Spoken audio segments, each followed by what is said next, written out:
Alright guys, well, welcome back. Today we're going to talk about the entire process of basically doing this project. It's a lot of planning ahead of time.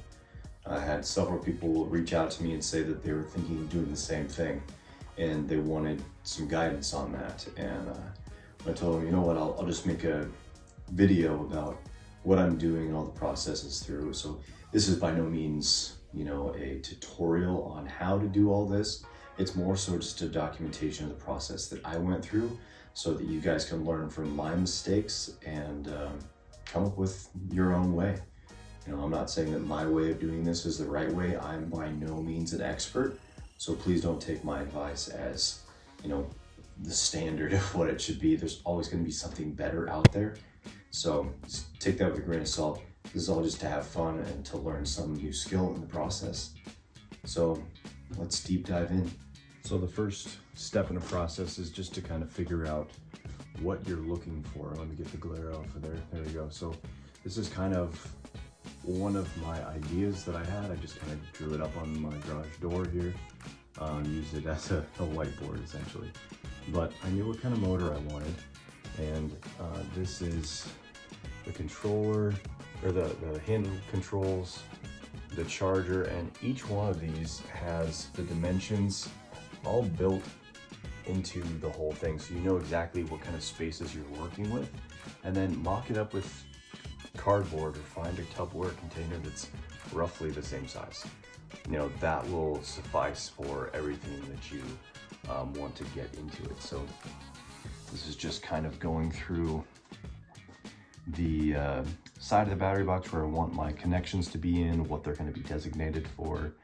At one point I had decided that I wanted to do some cooling rails inside the actual batteries themselves, but if I overbuild the batteries, we won't even need to worry about that. But that's for a completely different project altogether. There's a whole video that's going to be dedicated to making batteries. So this is kind of what we're working with here. These are 18650 cells, salvaged cells from scooters. They've got about 80% life left in them, so they're not going to last like a super long time, but this was just like a cheap way to kind of get into it. If you're looking for salvage cells for your project, definitely check out Cell Saviors. The guy, Brian Sachs over there, is a great guy. Helped me out, figured out exactly what kind of battery I needed and what discharge rate and everything I needed. He even tested these all out. You know, if I can get that guy to focus here. Yeah, he got these to test. These are LG cells. So good, decent quality cells. Don't pay attention to these green ones here. These are a different type of cell. I just ran out of the amount that I needed. But yeah, we'll talk more on batteries when we come back. But yeah, basically the planning stage. Get a tape measure, you know, measure out the places that you want, figure out how much space you have, what you want it to look like. All of these things matter. So even if you have an idea on like an aesthetic of what you want it to look like, make sure that it makes sense with your design. This was actually kind of what got me started with this. So this is a Super 73.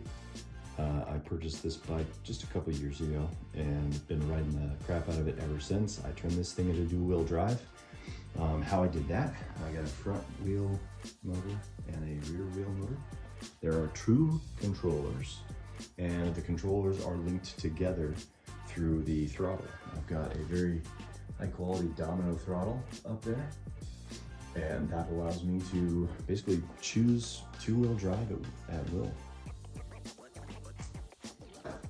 Now getting into our main project, main attraction here. This thing's going to be completely different by the time it's done. Now, some of you might not approve of me doing this, but you know what? It's my bike. I'm going to do what I want, so try that. Anyway, the motor we've got kind of mocked up here. It's kind of lifted up off the ground, but just by the little scissor lift up underneath there. But just kind of give you a basic idea of what that profile is going to look like. Exact same to the similar size that it had before. And we'll just kind of sneak through here if I can. The sidecar is absolutely full of shit. So I have some pertinent stuff in there, some electrical wiring, that trailer wiring, cable stuff, cable covering. Don't ever use that on your build, all right? There are far more high quality stuff that you can use for your electrical build. And we'll get into that as well when we do the 12-volt system. But this is what we're looking at for our handlebar controls. Pretty similar to what Ural already had, however, there's a big difference. So we've got our 1, 2, 3 switch. You can choose between those. We've got our sport mode. This basically just dumps the full throttle at the press of a switch. We've got reverse.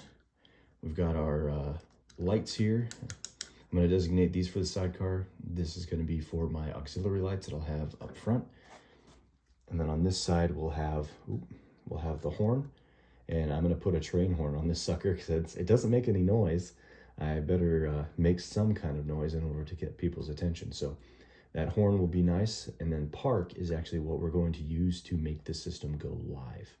So we do have an original Ural key here. And that key is going to activate the 12-volt system, as well as give the signal to let the battery juice flow and allow the contactors to do their thing.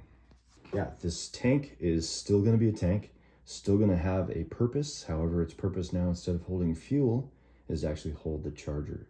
So if we're to take a look, and I've got my tablet here, so it might be a little hard to see, but it's actually hollow up underneath. And believe it or not, there's actually enough space to fit two 2-kilowatt chargers in there. So I'll have a 4-kilowatt charging capacity. And that's just from the basics of it.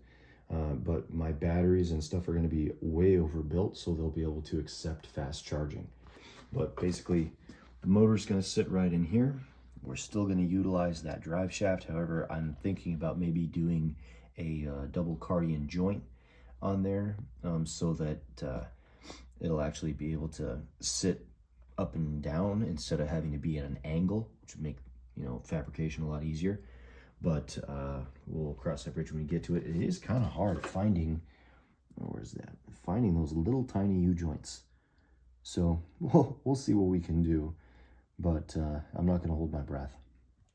Now, if you notice, there's no shaft between the sidecar and the bike. And this is a tourist model. So what the plan is we'll have a main drive unit for the main motor, which will be I guess, essentially a mid-drive. And then we're going to have 2 hub motors that are 20 kilowatts. One there and one there. It basically looks like a drum brake. You couldn't even tell what it was, but there are disc brakes on there, and we're just going to update each wheel to disc brakes. So these 2 with the motors will already have disc brakes on them, and then that rear wheel back there will have I'm going to update the hub to a disc brake hub. But here's the thing, I don't want to deal with a foot pedal anymore. I'd rather just have everything up here at the ready. This also would make it very capable for a handicapped person that didn't have use of their legs in order to drive something like this. Since there's no clutch, they've got both brakes at their hands. They also have that throttle at their hand, and they'll be able to utilize that sidecar for putting their wheelchair in. So yeah, for bikers that are still wanting to get around, this might be a viable option for them as well. Obviously, we're gonna update all the lighting to LED.